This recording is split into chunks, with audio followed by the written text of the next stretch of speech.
Hello, greetings everybody. I want to welcome you here this afternoon to the Prog Monster. My name is Murph and I am the host of this show. Today we're going to be back with the mini-series we have been running called The British Invasion, and we are back here with the third installment, which will now feature The Who. The Who, one of my favorite bands, without a doubt.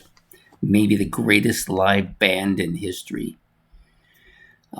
Didn't make as many albums as some of these other bands that we're talking about on this series, but all good albums. To me, they're arguably my favorite band from the 60s for sure. Definitely right in there. Love them. Love their live stuff quite a bit. They just have so much energy.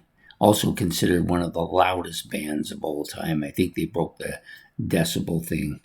Can't remember exactly what it was, but I remember them doing it. Anyways, the Who started out actually as the Detours back in 61, 62, eventually evolved into the Who back in 1964. Now, are they still active? I'm not really sure. I've heard that they are finished now, but maybe they're finishing their final tour. That's possible. Not really sure what's going on, but kind of sad when you consider that some of these other bands are still active. I wish they would stay active. The last album was one of my favorites. Anyways, they may still be active, not sure.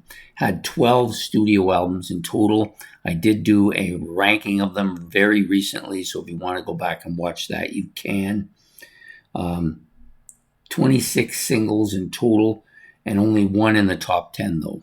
So compared to some of these other bands, they didn't have the top singles or the number of albums in that, but I clearly think they blow most of the other people away. The most well-known tracks from them, one of them off this album, Pinball Wizard, definitely. I'm Free, also up there, I think.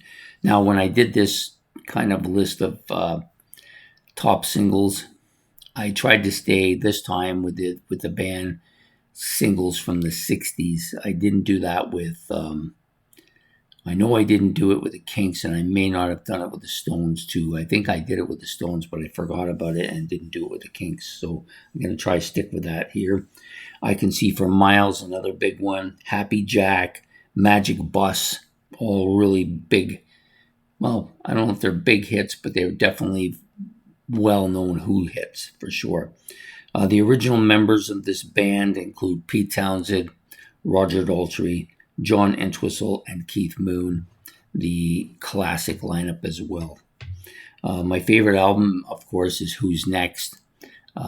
If you want, of course, I kind of give it away a bit. If you go look back at the ranking of the albums, you'll see that that one's at the top. I don't think it's really all that much of a surprise. Most people put that album in the top 2 or 3 anyways, or this one.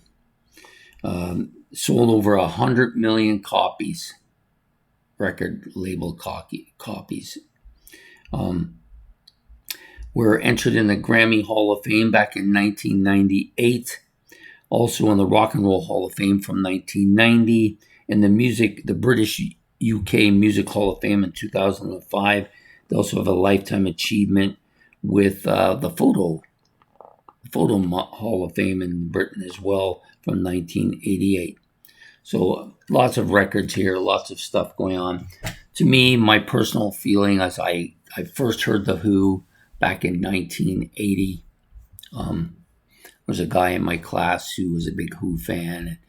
We went to his house and he played some Who stuff for me. I also saw them for the first time on... Actually, I didn't see them. The first time I saw them on TV, the first time I heard of them on TV was on MTV. It was a bunch of kids pretending, doing air drumming and guitaring and stuff. And they were playing Won't Get Fooled Again, which of course is one of their big hits. For me, though, it kind of started to take off a little bit later than that. So I had known about them since the early 80s and occasionally would listen to stuff. Didn't really own anything of substance till the 90s when I started collecting albums. And actually, I think it was probably 88. when I had that big record store run that time and got about some $300 worth of CDs, which probably would have been around 30 or 35 CDs. And one of them was Beady Beady Big and Bouncy. Of course, I had gotten Live at Leeds too. So those were the two. For many years, those were my two albums, the only two I had. Then I started getting others, Who's Next, and others.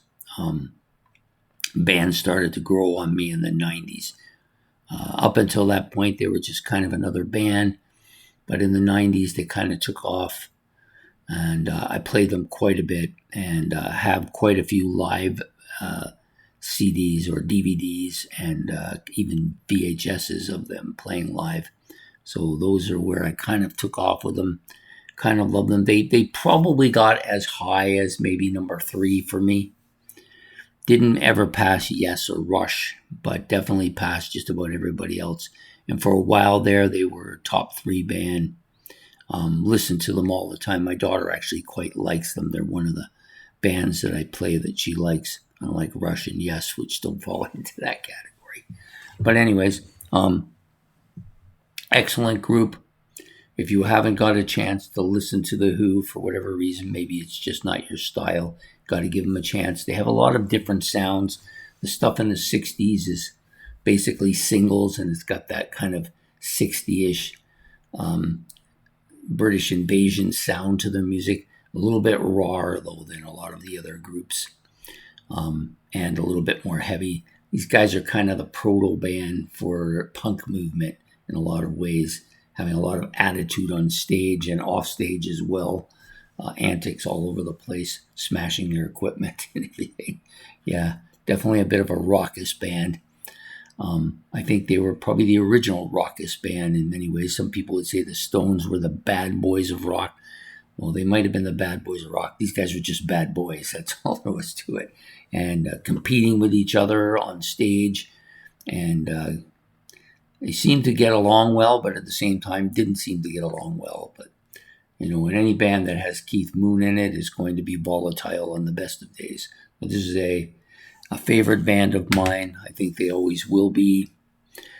Whenever I feel like watching concerts, I have like maybe 20 CDs or DVDs now with rock concerts, and about a quarter of those are are live Who stuff. Yeah, just love them. Think they're great, and that's my take on today's rock bands the mini series that we're doing. The British Invasion, and this is the third installment featuring The Who, one of the great legendary bands, probably one of the big 4 from that time period. Next week, we'll be talking about the other big 4 member and maybe the greatest of them all. We'll be talking about the Beatles next week, so I hope to see you all then. Please don't forget to hit the like and subscribe. That's much appreciated. If you want to leave any comments about the series as it's been going, how you feel about The Who, or what your favorite Who album is, or about the upcoming one on the Beatles, you can do that as well.